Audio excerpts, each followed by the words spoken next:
Good morning, guys. I hope everyone is doing well. It's been a minute since we have been on live. So I've chosen to take some time to continue to listen. So I'm grateful we're here. And I'm so excited. We have Ryan Weiss on. Hey, Hello. handsome. How are you, love? Thank you for I'm so having happy. me. Thank you for being here. I feel like I haven't been here for a couple weeks. And so it's so perfect because you were my first person on live ever. How are you this morning? I'm good. I'm good. I love I just that. wanted to check in for a second and just make sure that's true. Yeah, I'm good. Yeah, I've meditated, I worked out, I've done some coaching work, I've done my own work, and now here we are. I love that you actually just took a second to check in and make sure it was true. I was in one of your coaching groups during COVID. And one of the things in one of the sessions we talked, or one of the calls that we talked about was if you're getting up to speak or something, there's so much in the preparation. There's also something about showing up and just being authentic. So it's ironic that I was trying to plan a little bit of what we were going to talk about, but I've wanted to have you back for so long. And the world has changed. I feel like every day we wake up to a radically shifting world. I know for the last few months and beyond, you've done 2 lives a day on Instagram that have provided incredible support on so many levels to me and so many. You've been doing coaching groups that I'm so blessed and grateful to have been a part of one. I want to know from your experience just kind of what you've been up to and what it's been like for you for 4 weeks. So if I was to rewind about 10 years, when I was just kind of starting my exploration into the world of coaching and this professional life that I've taken, that was right around the time I also met Marianne Williamson. We met at a dinner party. It was a super kind of God shot moment. We developed a friendship and she lived around the corner from me and had this fascinating conversation. And she didn't know that I had 3 months before that picked up A Course in Miracles randomly at a Barnes and Noble bookstore. And I didn't know that she was the foremost teacher of A Course in Miracles in the world. The reason I bring her up is that right at that time, she was planning an event called Sister Giant. And the intention of Sister Giant was to educate spiritual people, to educate her audience about their role in political discourse. Because there had been for so many years, I'm a spiritual person, and so I'm all about love, and politics is a nasty game, and so I don't get involved. Whereas Marianne was saying, and this is why politics is nasty, because people like you and me who are committed to a world of love, who are committed to forgiveness and understanding and compassion, aren't bringing that forgiveness, love, compassion, righteousness into politics, into Washington, into your local city council, your state house, we sit out that conversation as opposed to engaging in the conversation. It's not just about me healing myself, that my spiritual life is not just about me healing my childhood trauma, my wounds, my insane thinking, my ego, my belittlement, my judgment. The buck doesn't stop with me. That my spiritual evolution is directly correlated to my willingness to show up in the world and bring that God, bring that love into the systems that affect all people. And politics is a system that affects all people.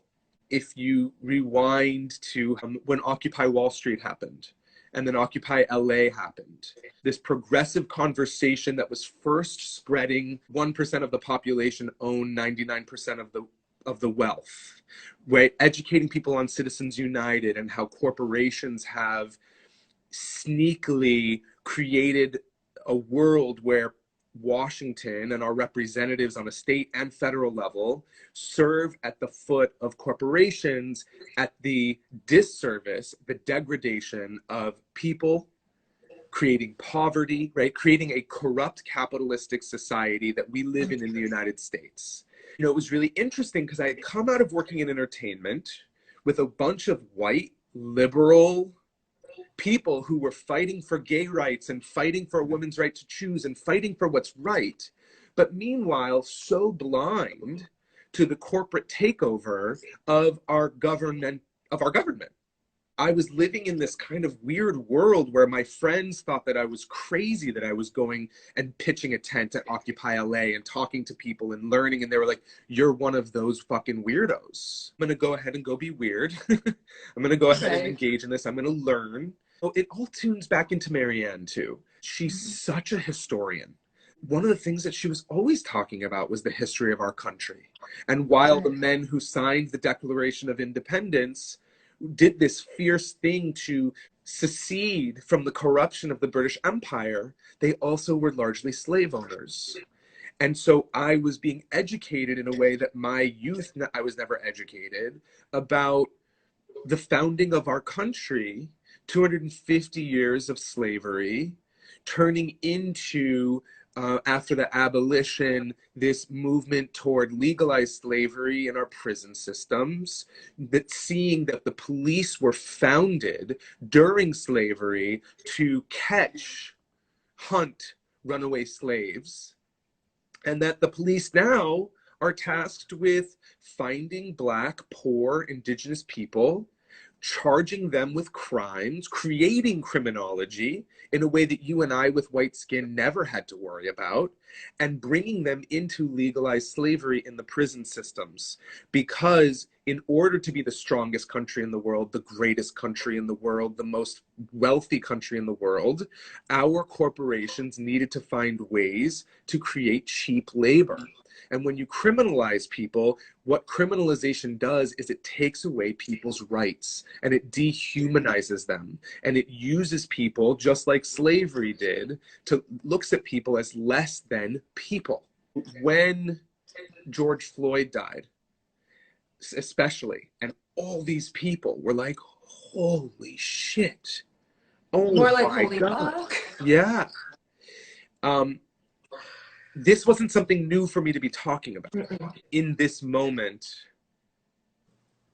I am seeing more of the ways I've participated and benefited from a system rooted in racism.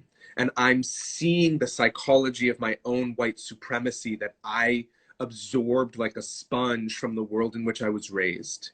I think sometimes we listen to people who seem like they know all the things, and then, but I want to make sure that we know that this is a continuous process that we have to be engaging in every single day, and it's never done. So when I started sharing about this and talking about what we need to be doing as white people to use our privilege, and kind of trying to just educate, and I hope people could hear, there was a lot of people that came to me and said, I want to be having these conversations, but I don't know how. I feel like I'm going to say the wrong thing. And how do you, Ryan, how are you able to talk about this so eloquently and clearly? And to which I said, I've been talking about this for a fucking decade. I read everything. I listen to everything. I listen to opposing sides. Like, if you don't know how to engage in the conversation yet, especially those of us who refer to ourselves as spiritual students, or the desire to be righteous people in the world, to let God be our teacher and move through us. Mm-hmm. And so if you don't know how to use your passion yet, it just comes down to one thing: educate yourself. If you don't know what to talk about yet, educate yourself. If you don't know how to have the conversation, it's because you don't yet have the education needed to be able to pull the fact, to pull the information. And also, you may not yet have the awareness of the way white supremacy lives inside of you. You know, it's like A Course in Miracles says, the problem with not taking full responsibility for your experience is that you lack the power to change it. I know for me, I've always felt that there was no place for racism in my world or anyone around me, but I've now learned the difference between not being racist and being anti-racist, and feeling like I got that stuff. And not, I mean, this is an example of my white privilege, but I was raised primarily by a Black woman who was my first best friend. And, you know, it really hit my core of, holy fuck, like, did I just turn a blind eye or the other cheek to something my entire life?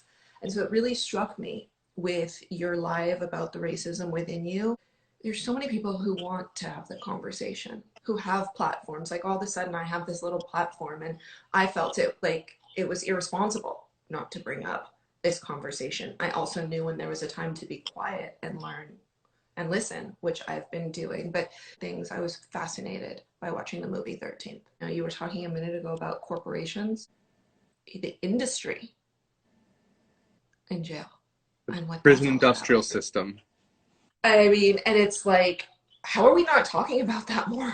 Well, that's the thing, is that people have been talking about it. Angela Davis has been talking about it. Marianne Williamson has been talking about it. People have been talking about it. It's just, we really need to be clear that we have to own that we live, as much as we want to laud the red, white, and blue, and as much as we want to be grateful for the democracy in which we live, and the ability for you and I to even have this conversation without it meaning that police could come into my home right now and call me an enemy of the state, or call me a terrorist and take me to prison or kill me, right? So we want to acknowledge on one hand the power of our democracy.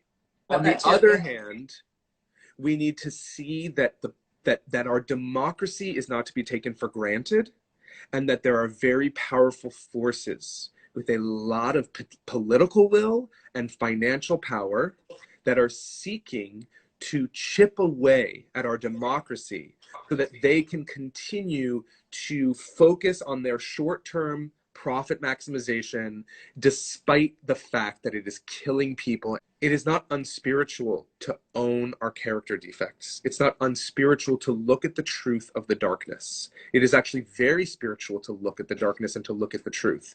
And too many of us for too long have not been wanting to have this conversation because we've stayed comfortable in our liberal white towers, in our glass house, in our little safety comfort zone.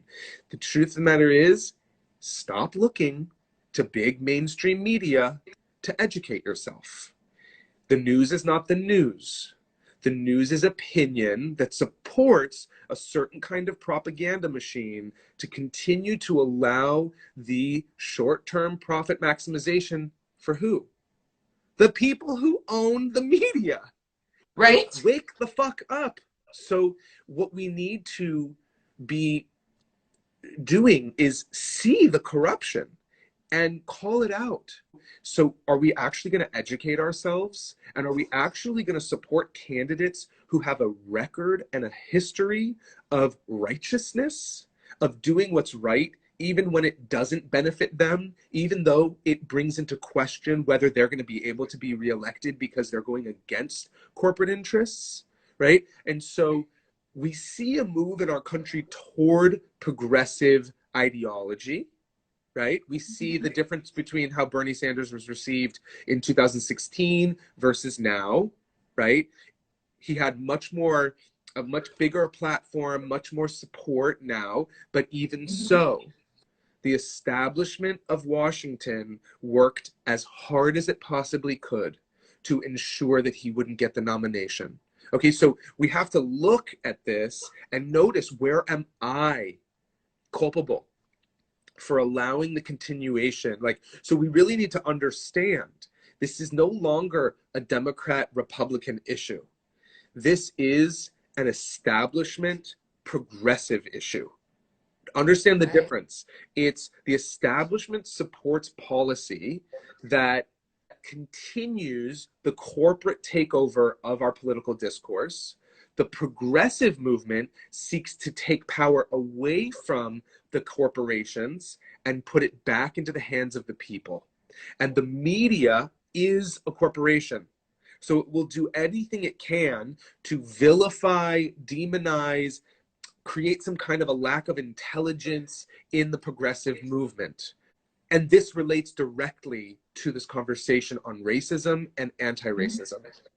Because the people who are the most negatively impacted by a corrupt capital society are Black and Indigenous people of color. And this is the whole piece around defunding the police. What it means is communities of Black communities need not more police in their schools and more police in their communities. We need to move that money, divest that money, and put it into education, housing, food, healthcare, the things that, you know, you and I was raised in Tarzana and Beverly Hills. We had access to education and healthcare and clean food. We didn't have less crime in our neighborhoods because we had more police. We had less crime because we had more education. More basic human needs were met. And that, the statistics show, create less crime, not more police. It's time that we no longer just fight for what we perceive as our rights, which for a long time were supporting our LGBT, not even T, our LGB. The T is, we're just starting to get into the support. By the way, anyone watching this, please go watch the documentary on Netflix called Disclosure. The trans movement is just at this is the new civil rights movement. Obviously, we still have a lot of work to do for our Black and Indigenous communities. I'll stop there. Go watch Disclosure. Well, as you had said in, I think, a post once, which I fully agreed with, that if you're talking about anything else right now, I don't want to talk to you. I mean, that was how I took it. Right, if you're posting other things in right. social media and you are using social media landscape for anything other else than waking up to the civil rights issues, to our involvement in them, I am unfollowing you. I recognize I have a choice of the media that I consume. And so I've made it a point to follow Black and Indigenous teachers of color, to follow trans people, right? It's that thing of, if you want to find the solutions to the problems in the world, go learn from the people who are closest to the pain. They have the answer. If you want the change, you have to do more. We have to help whatever it is we believe in, whoever we want it. And it really stopped me. And we can talk offline. I'd love to discuss this. Like, I'm having my own thoughts of, do I pause my life and like take 2 months of summer and like reboot and recharge and learn? But also it brought me to the thought of, maybe this is all any of us should be talking about or doing, because we are in such a place that it's like whiplash looking at the news with everything that's coming down, statues, understanding why people are doing what they're doing, seeing and finally learning and understanding the propaganda and the difference between a Fox News and a CNN. And so there's this, or the similarities between a Fox News and a CNN.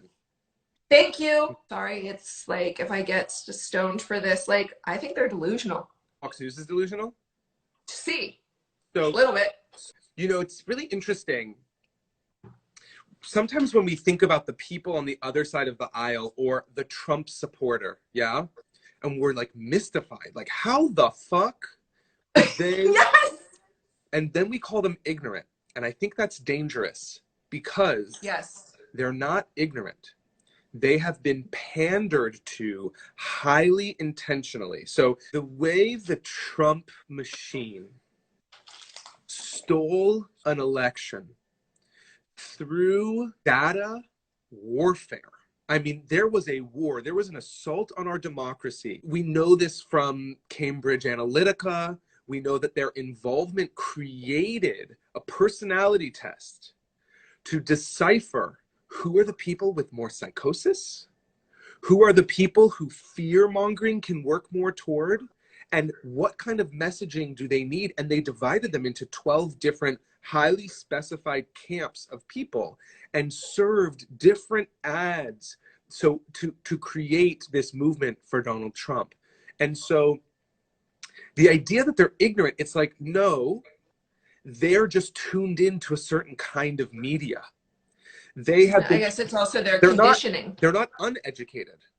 They have been educated very intentionally by this propaganda, fear-mongered so intensely that they've come to believe it.